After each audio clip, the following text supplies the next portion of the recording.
In the 2022 World Cup, FIFA added a new rule to make sure added time was more accurate. They would count up substitutions, players going down injured, goalkeepers taking longer with goal kicks, and eventually added time could clock up to a potential 10 or even more minutes. And now at the start of this Premier League season, the Premier League has adopted this rule and has seen a lot more minutes and a lot more injuries. And in this video, I'm going to be discussing whether it is a good or a bad thing that added time is being added up more, it's more accurate, and footballers are being played even more than they already are. Essentially, this new rule means referees are timing absolutely everything. A goal celebration might take 3 minutes, that's 3 minutes at a time. A player might be down for 2 minutes, that's 2 minutes of added time, while before they might have only added 30 seconds per thing. Now, ironically, the thing that probably wastes the most time in the modern footballing game is VAR and referees taking so long to make decisions. But what they're aiming is spectators are going to get their full 90 minutes worth of football. Now, comparing it from last season and this season, on average last season the ball was in play for 54 minutes and 52 seconds. And this season it's been 58 minutes and 48 seconds, an increase of just under 4 minutes, which is definitely a reason why this added time is a positive. We get more football, but a negative is the very elite footballers that are playing 60 to 70 games a season are now going to be playing an extra 3, 4, 5 minutes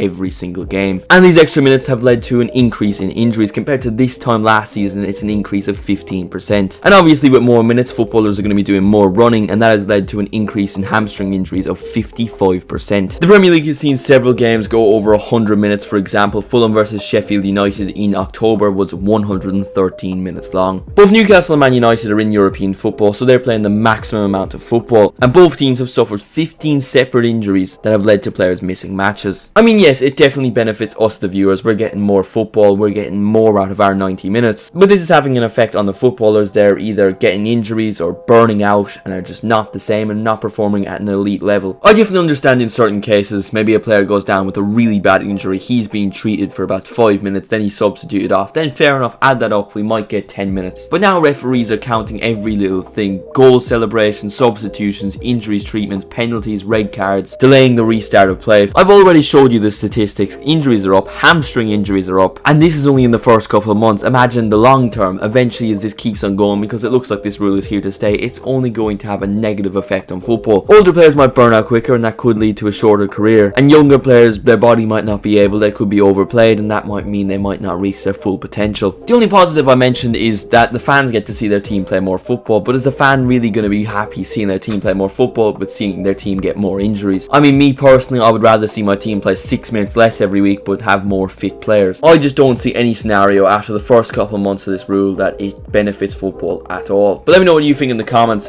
Am I overreacting? Is it just a coincidence that these injuries are correlating with more minutes? Let me know what you think. If you did enjoy the video, make sure to leave a like, subscribe if you are new. Thank you all so much for watching, and I will see you in the next one.